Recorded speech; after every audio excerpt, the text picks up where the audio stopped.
இப்ப இருக்கக்கூடிய ஒரு காலகட்டத்துல ஒரு மனிதனுக்கு மிகவும் தேவைப்படக்கூடிய ஒரு விஷயம் அப்படின்னு பார்த்தா சிரிப்பு அப்படிங்கிறது மட்டும்தான். இப்போ நம்மளோட லைஃப் மிஷின் லைஃப் மாதிரி தான் ரன் இருக்கு. அந்த லைஃபுக்குள்ள ஸ்ட்ரெஸ், கோபம், பயம்னு இப்படி நிறைய விஷயங்கள் இருக்கு. அதனால நம்மள சிரிக்கிறதுக்கே மறந்துடுறோம். சோ இப்படிப்பட்ட இருக்கக்கூடிய நிலைமையில ஒரு சிரிப்பு யோகா அப்படிங்கிறது மூலமா நம்மளால நேச்சுரலா சிரிக்க முடியும் அப்படிங்கிறது ஒருத்தர் சொல்றாரு. அவரை தான் நீங்க நம்ம மீட் பண்ண போறோம். இப்போ நீங்க நார்மலா நீங்க ஒரு படமா பாக்குறதா இருக்கட்டும், ஒரு பார்க்குக்கு நம்ம போறதா இருக்கட்டும், அங்க குரூப்பா ஒரு சில பேர்லாம் இருப்பாங்க. அவங்க தனியா சிரிச்சிட்டு இருப்பாங்க.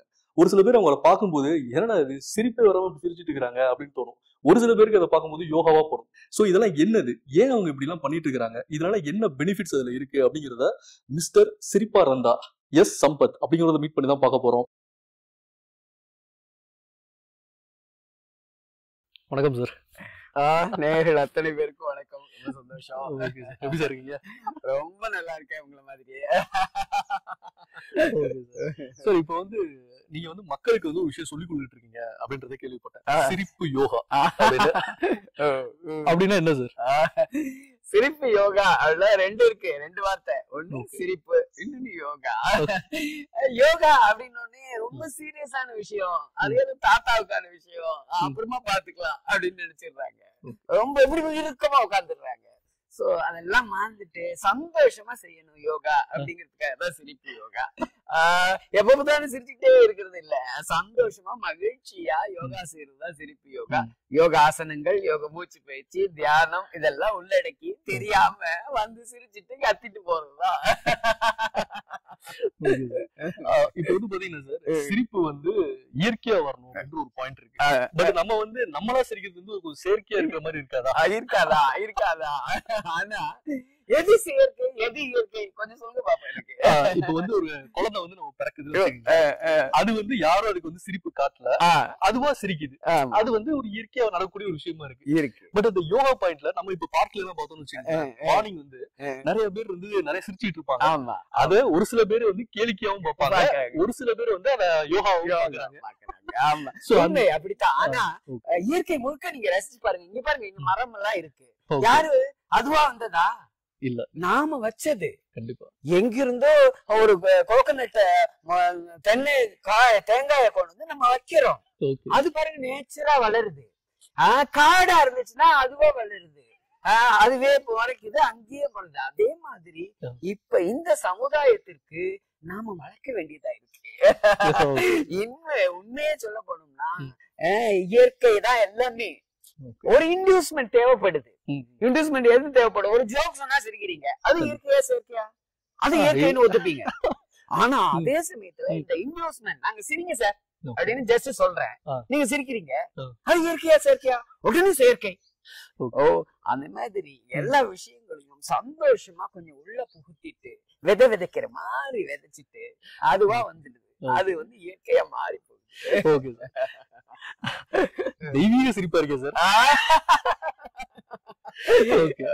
சில பேரை பார்த்தோம்னா தெய்வீக சிரிப்பு அவங்க முகம் பளிச்சுன்னு இருக்கா, அதை பார்த்த உள்ள வந்துடுது.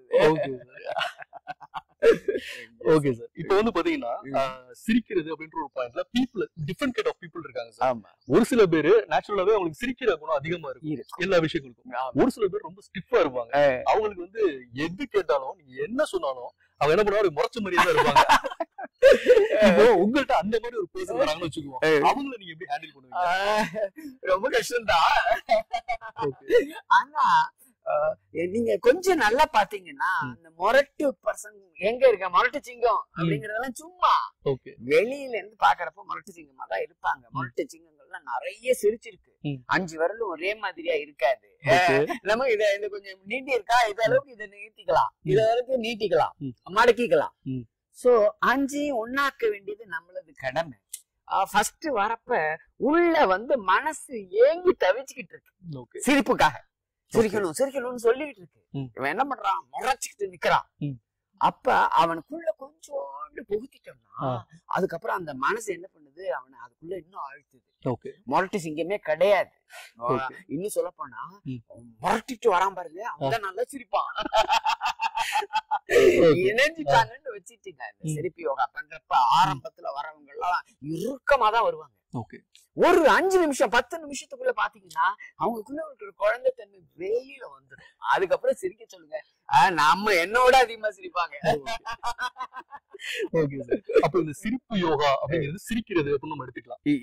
சிரிக்கிறது, சந்தோஷமா சிரிக்கிறது, அடி ஆழத்திலிருந்து சிரிக்கிறது, எப்படி வேணாலும் வச்சுக்கலாம். Okay sir. இப்போ இந்த சிரிப்பு யோகா சிரிக்கிறது இந்த விஷயத்த பண்றதுனால நமக்கு என்ன பெனிஃபிட்ஸ்? எல்லாமே பெனிஃபிட் தான். எல்லாமே எதுலயாரும் பெனிஃபிட் இருக்கான்னு தெரிஞ்சாதான் உள்ள போறோம் இல்லையா?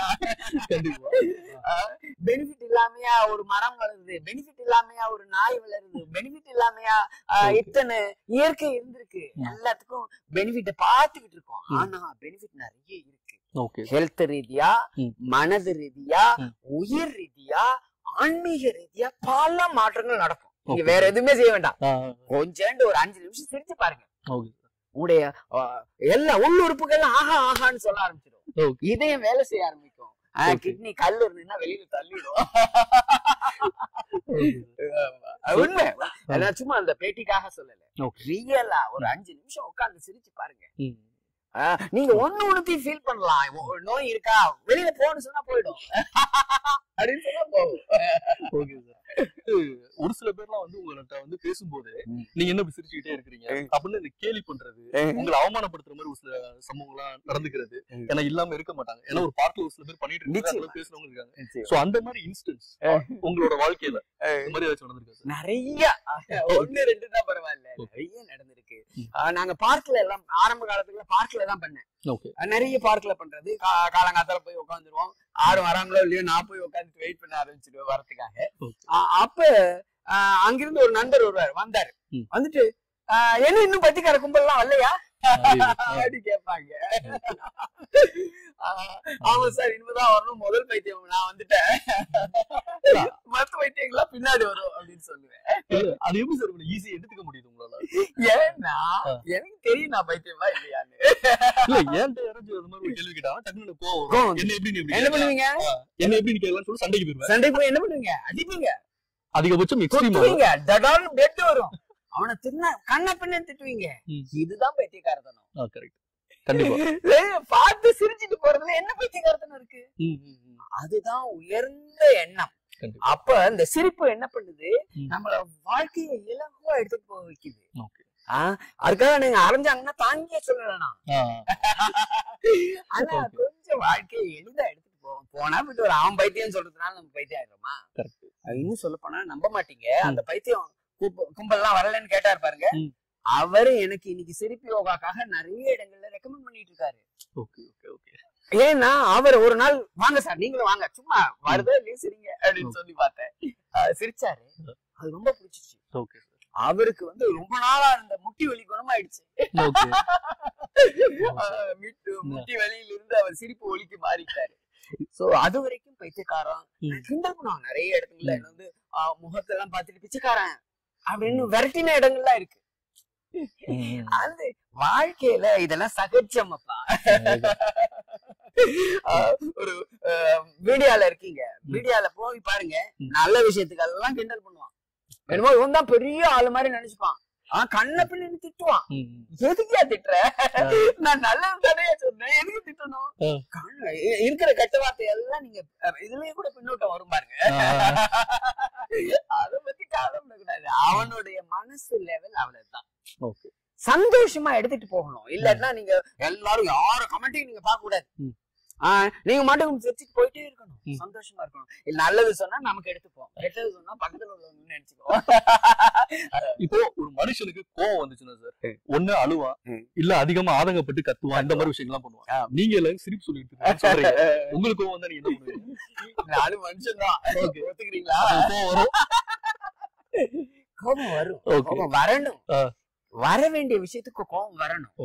பாதகம் செய்பவரை கண்டால் நீ பயம் கொள்ளலாகாது பாப்பா, மோதி மிதித்து விடு பாப்பா, அவர் முகத்தில் உமிழ்ந்து விடு பாப்பா. யாரு பாதகம் செய்பவரை பார்த்து கோபம் வரணும்,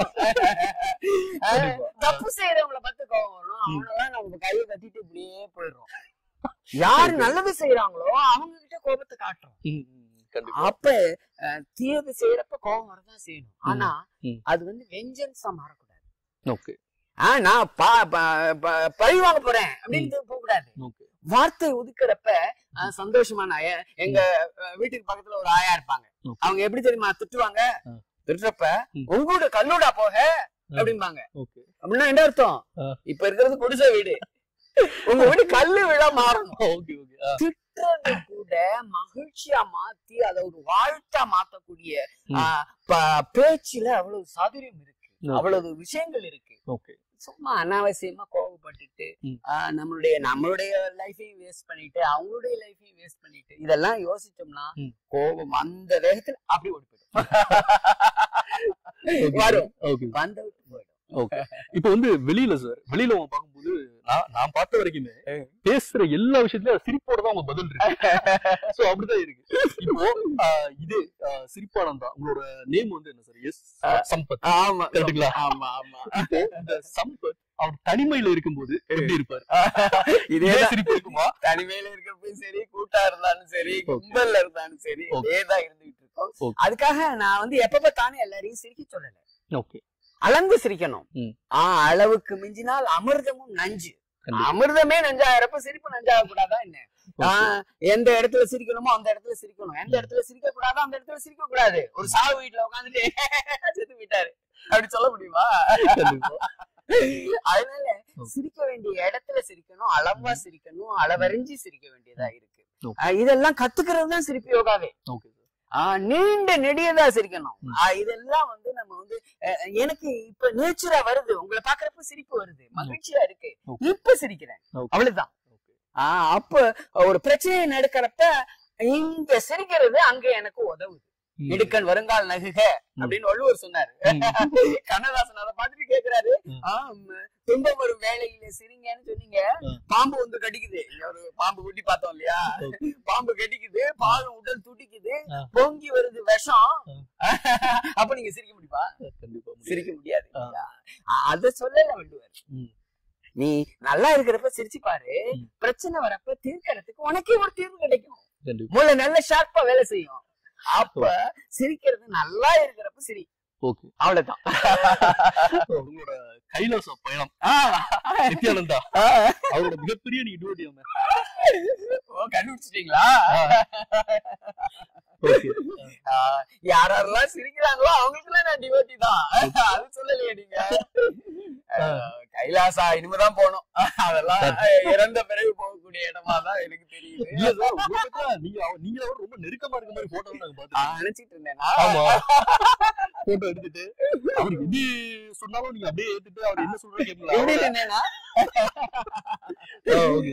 அவரு மனிதர், அவரும் நல்ல சிறந்த நகைச்சுவாதி. நிறைய அவருடைய புத்தகங்கள் எல்லாம் படிச்சிருக்கேன். அதுக்கு இதுக்கு சம்பந்தம் கிடையாது. நல்ல வேலையா இது வரைக்கும், நல்ல வேலையா கெட்ட வேலையோ தெரியல, இது வரைக்கும் பாக்கல சார். இன்னும் சொல்லாதீங்க சார், நாங்க தான் அது எல்லாமே தெளிவா பாத்துட்டோம். நீங்க தான் வீடியோ எடுத்தீங்களா? உங்களை பத்தி இல்ல வீடியோ எடுக்கல, பார்த்தேன். எனக்கு பின்னாடி நீங்க இருந்து எட்டி எட்டி பார்த்தேன். இல்ல எனக்கு வந்து கண்டிப்பா தெரியும். ஏன்னா வந்து அந்த போட்டோல இருக்கிறது நீங்க நீங்க இல்ல வேற யாராவது உங்களுக்கு தெரிஞ்சவங்களா கூட இருக்கு, எனக்கு அதை பத்தி தெரியல. பட் வந்து அதை பத்தி சொல்லுங்க சார். நித்யானந்தா மீட் பண்ணும்போது என்ன பேசிக்கிட்டீங்க? ரொம்ப நிறைய பேசிக்கிட்டோம். அந்த நாட்டுடைய ரூல்ஸ் அண்ட் ரெகுலேஷன் எல்லாம் எப்படி ஃபார்ம் பண்றது, புதுசா கரன்சி என்ன பண்றது, லீகல் அதாவது டிஜிட்டலா வச்சுக்கலாமா, நோட்டு அடிக்கலாமா, பாகிஸ்தான்ல இருந்து நோட்டு அடிச்சு வர வைக்கலாமா, இதெல்லாம் சிம்பிளா. நம்ம நேரத்துக்கு முன்னாடி பார்த்ததே இல்ல, நீங்க எல்லாத்தையும் ஒத்துக்கிறீங்களா சார்? என்ன பண்றது, எல்லாத்தையும் ஒத்துக்கணும், இல்லாட்டா ஒண்ணுமே ஒத்துக்க கூடாது.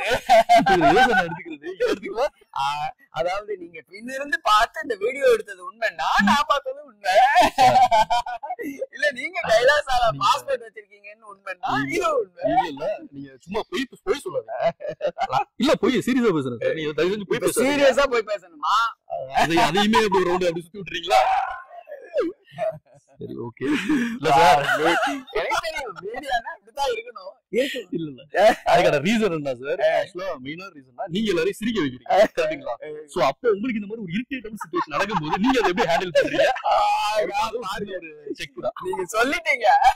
நிறைய பேர் சொல்ல மாட்டாங்க, இப்படியே விட்டுருவாங்க. ஓகே, இதுக்கு வேற என்ன பண்ணுவாங்க, வீடியோ வேற சாட்சியா வைப்பாங்க. இப்பதான் எப்படி வேணாலும் வீடியோ வச்சிடலாமே, போட்டுடலாம். நித்யானந்தாவோட சிரிப்பானந்தா அப்படின்னு ஒரு போட்டோவை காமிச்சு எல்லாரும் நம்ப ஆரம்பிச்சிருவாங்க.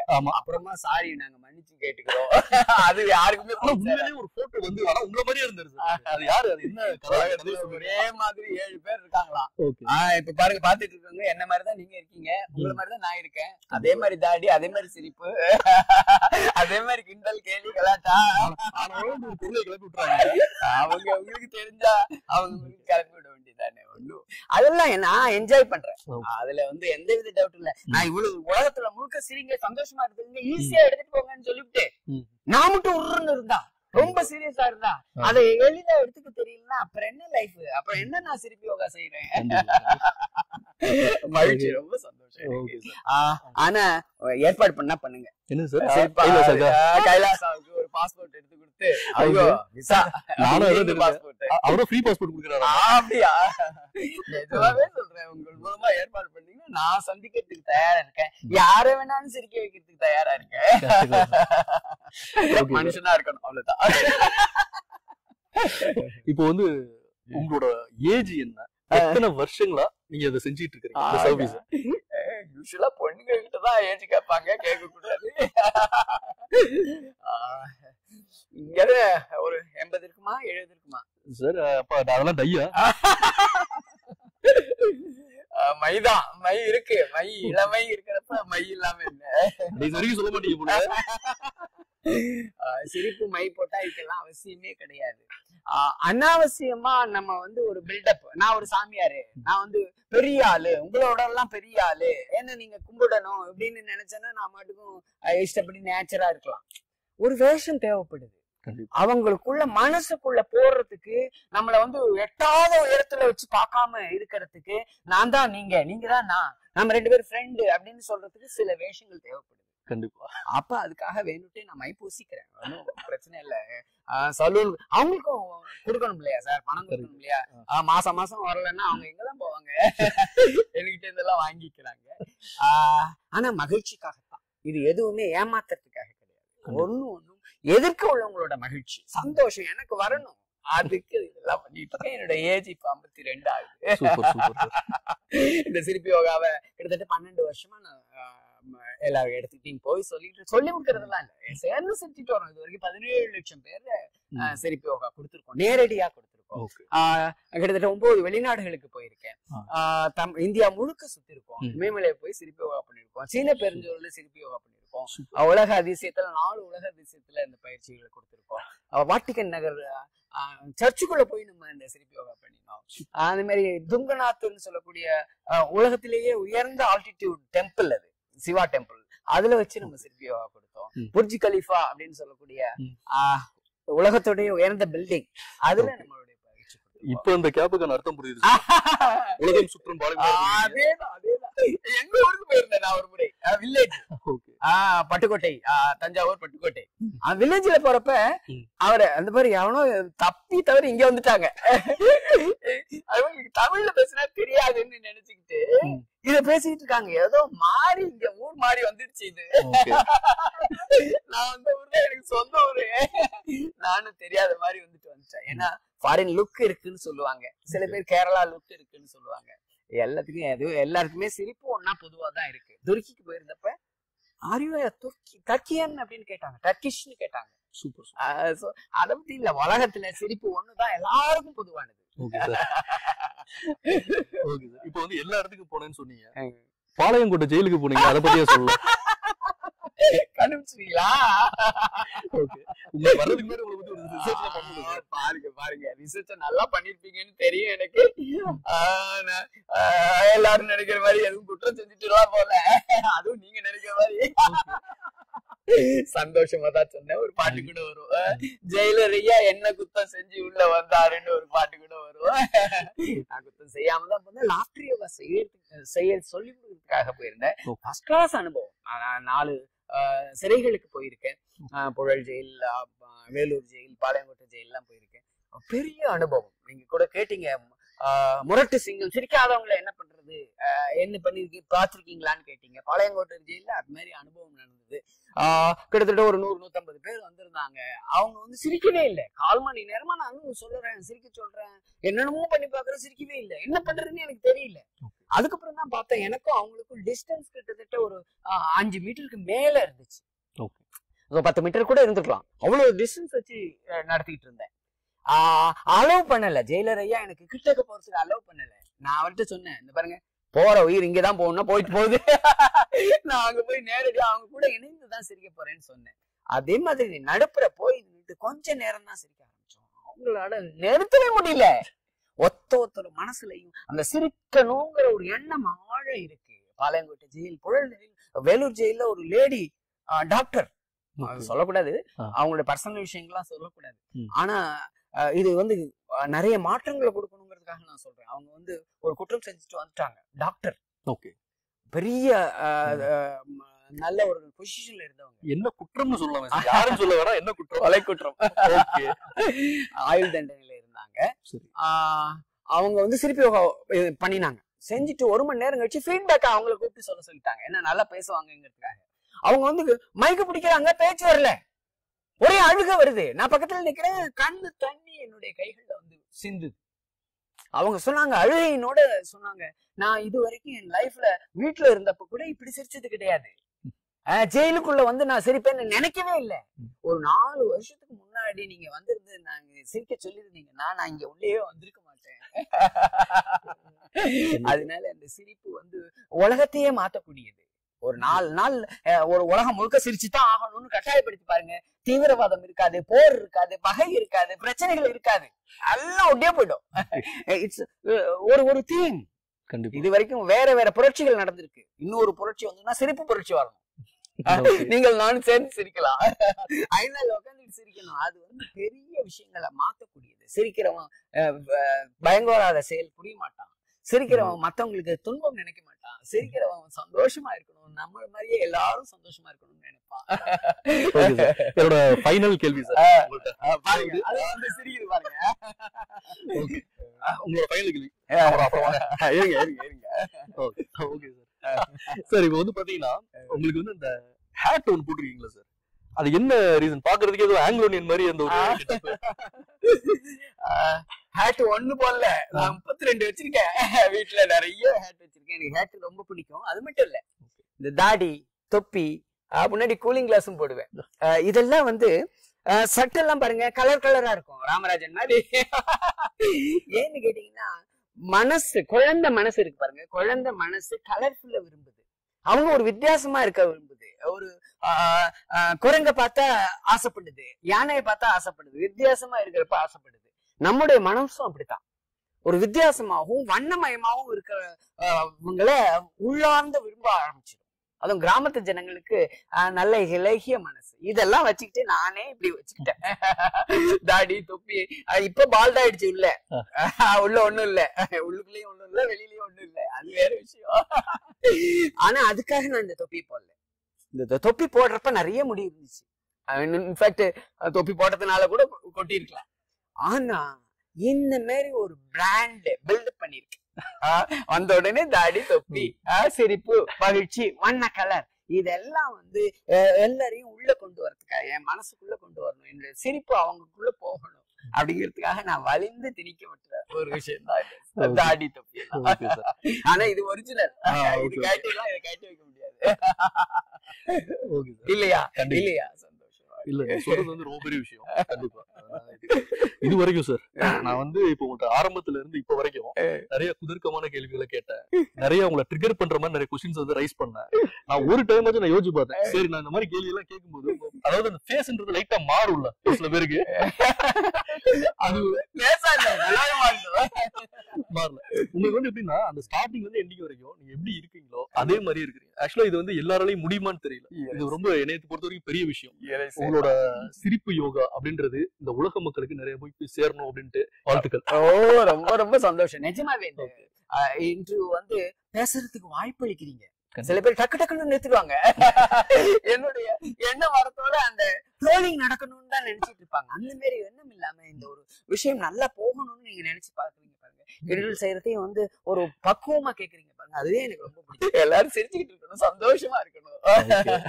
உங்களுக்கும் இந்த நிர்வாகத்தினருக்கும் அத்தனை பேருக்கும் கேமராமேன் அந்த எல்லா உதவி அத்தனை பேருக்கும் எனக்கு வணக்கங்கள் வாழ்த்துக்களை. யாரெல்லாம் இந்த இன்டர்வியூ பாக்குறீங்களோ ஒரு நிமிஷம் சிரிச்சு பாருங்க, அதுவே எனக்கு கொடுக்கக்கூடிய ஒரு அங்கீகாரமா நான் நினைக்கிறேன். வீட்டுல இருந்தபடியே ஒரு ஒய்ஃபையும் ஹஸ்பண்டும் சேர்ந்துட்டு சிரிச்சு பாருங்க, அது முடியாத காரியம் தான்.